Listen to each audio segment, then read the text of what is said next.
On va analyser tout cela avec Francis Généreux, économiste principal chez Desjardins. Bonsoir. Bonsoir. D'abord, est-ce qu'on est surpris, est-ce que vous êtes surpris de la rapidité de la reprise de l'emploi aux États-Unis? Pas tant en juin. Le mois de mai avait été beaucoup plus étonnant quand les chiffres sont sortis alors qu'on s'attendait encore à des baisses. Mais pour juin, oui, c'est un gros chiffre, 4 800 000. Le précédent record, évidemment, c'était mai. Sinon, avant ça, il faut retomber en 1983. Mais on savait que ça pourrait être un gros chiffre et il va falloir s'habituer à avoir des gros chiffres positifs après avoir les gros chiffres négatifs qu'on a eus en mars et avril. Alors, voici un graphique que vous avez préparé pour nous sur le nombre d'emplois dans l'économie depuis 2008. On voit la chute de 2008-2009 qui a l'air bien modeste à côté de ce qu'on a connu 10-12 ans plus tard. La forte chute en 2020 d'un coup. Ça remonte, mais il y a encore beaucoup de terrain à reprendre. Oui, tout à fait. On a gagné à peu près un tiers des emplois perdus en mars et avril si on comprend, si on additionne les gains de mai et de juin. Donc, oui, c'est des chiffres positifs qu'on a eus récemment, mais le manque à gagner est encore énorme et la marche elle reste très, très haute pour les prochains mois. Autre graphique qui nous montre les chômeurs permanents, le taux de chômage permanent et le taux de chômage temporaire, les chômeurs temporaires. Expliquez-nous. Donc, il faut comprendre qu'une grosse partie des pertes d'emplois qu'on a connues en mars et avril provenaient beaucoup des emplois, des pertes d'emplois temporaires. Donc, on dit, l'employeur dit à l'employé, bien là, évidemment, je ne peux pas fonctionner, mais dès que la machine repart, dès qu'on peut réouvrir, on t'embauche. Et c'est ça aussi qu'on voit présentement, les gains d'emploi qu'on a vus au courant des derniers mois, c'est vraiment de ce côté-là. Qu'est-ce qui est un peu plus inquiétant? C'est que les mises à pied, mais permanentes, alors que le poste, lui, est aboli et on ne donne pas de date de retour, c'est en hausse. Ça a augmenté de 588 000 au courant du mois de juin. C'était déjà en hausse les mois d'avant. Donc, ce côté-là ressemble plus à une récession un peu plus classique, d'avoir une remontée de ce côté-là, tandis que les chiffres d'emploi qu'on a avec les grandes variations proviennent beaucoup plus des emplois temporaires. Et c'est à peu près quoi, 3 millions de personnes qui ont été licenciées, là, vraiment perte d'emploi définitive?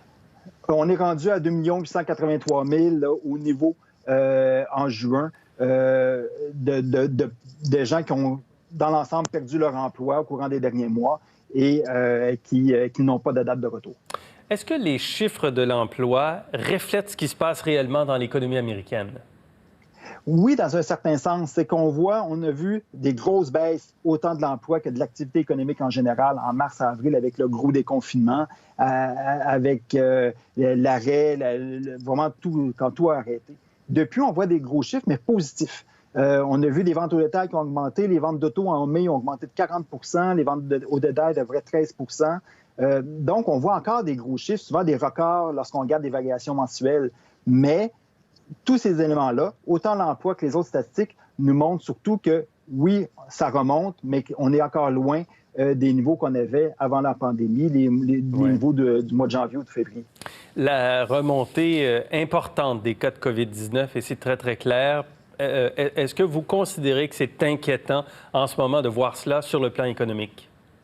Depuis le début, ça a toujours été le principal risque qu'on fait des scénarios économiques pour les États-Unis, pour ailleurs dans le monde aussi. C'est de voir, c'est vraiment, le risque, l'incertitude est toujours venue de l'évolution de la pandémie. Et qu'est-ce qu'on voit aux États-Unis? Mais évidemment, c'est un risque négatif qui commence à augmenter plus qu'on l'espérait. Donc, il faut voir que peut-être, là, il faut maintenant craindre que les gros chiffres de croissance qu'on a présentement, qui devraient se manifester dans le PIB du troisième, du quatrième trimestre, mais si il faut un peu ralentir encore plus la machine, s'il va y avoir d'autres mesures sanitaires et de confinement, bien, ça pourrait faire en sorte que la reprise va être beaucoup plus lente qu'est-ce qu'on pourrait espérer. Et jusqu'à quel point vous pensez que les autorités vont refermer l'économie là où il y a des signaux très clairs de deuxième vague de COVID-19? Aux États-Unis, il semble encore très réfractaire. Il était déjà très réfractaire à fermer. Certains États l'ont beaucoup fait, la Californie, New York, l'Illinois, mais dans le Sud notamment, où est-ce qu'on voit les cas présentement, en Floride d'ailleurs, en Caroline du Sud, mais on a déjà été très réfractaire. Mais qu'est-ce qu'on sent? C'est qu'on va plus y aller peut-être pas tant que des fermetures at large de grands pans de l'économie, mais plus des mesures sanitaires. Le Texas a annoncé aujourd'hui qu'il va falloir maintenant porter un masque. Ben oui. La Californie et d'autres États aussi ont annoncé comme les fermetures de bars. Donc, peut-être certains points plus précis où que les gens se regroupaient avec des situations de risque. On sent que ça va fermer, mais on ne pense pas que ça va complètement contrecarrer la reprise et la relance. Ça va peut-être la ralentir, par contre. Au Canada, on a les chiffres vendredi prochain. Dans une semaine, on s'attend à quoi?